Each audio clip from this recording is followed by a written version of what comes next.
first thing nga akong na-join or ako ang na-apilan kay ang team building. Para nako, this is very memorable para nako kay during the time ga meet ang tanang district kay if mingon magug district kay dili jud siya like usa ka district kay dili nimo kaila ang tanan. And then after this kay dito na ko nakita nga if na siya kanang team building, you may be able to build a relationship and a friendship to other churches.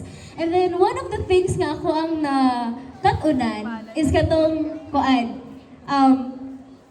katong sa balding butangag tubig kay ang usa ka person kay i-blindfold man siya. And then one thing nga akong na-realize dito is you need to be kadagaling follow ka sa usa ka voice which is your captain.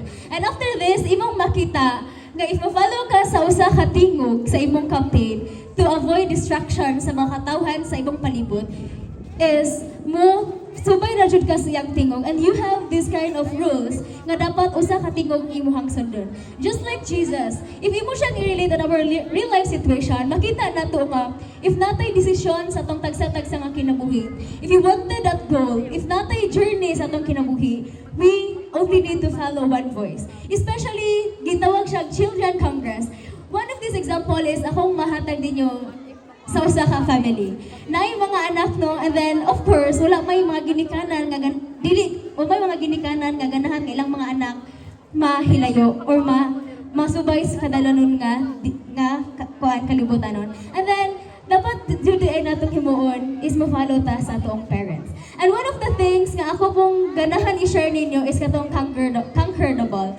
Well, it is very hard man jud no kay sa amuhang manggong district ato kay amuhang gisabutan is ang mga dagko among pasudlon para easy to catch sa bola. And then after which na-realize na mo nga mas tsada diay if bata ang muhamang kay para dili siya ay para lisod siya maigo sa bola. And then dito na mo na-realize nga dili ta pwede mo trust like it's okay to trust but then dili na to i-underestimate ang mga kabataan because napuday sila kanagaling what's this? Na sila potential nga makatabang po di ay nato. And then katong sa pass the ball gamit ang imuhang tiil. Dito na amaze ko ato nga time naglantos akong mga teammates. Well, sa pag-start na mo nakuha na jud mi like dili mi ganahan padayon ato because among makauban is kanang mga gagmay pa jud and then libog mig unsaon nila pagpasa sa bola kay dagko then gamay dagko it's very hard man jud ato nga time. But then if naara jud kay kanang what's this communication sa imuhang kauban, you may be able to conquer sa imuhang kanang gipanghimo. And dito na mo makita no nga importante jud ay if magkasinabtanay mo sa imong kauban. Importante jud ay if kamong tanan kay uyon sa inyong gisabutan. And then lastly is katong sa pagbuhag flag kay we thought nga ang naa sa flag sa center kay maoray among paon tanan. But then lingon ang captain dito nga usara ka color ang dapat namo kaon which is color white. And then among gihimo ato is ni picnic usa ka tawo kay only one raman jud if maka-decide na mig usa ka tawo nga among pakwaon siya na jud until mahurot ang usa ka flag.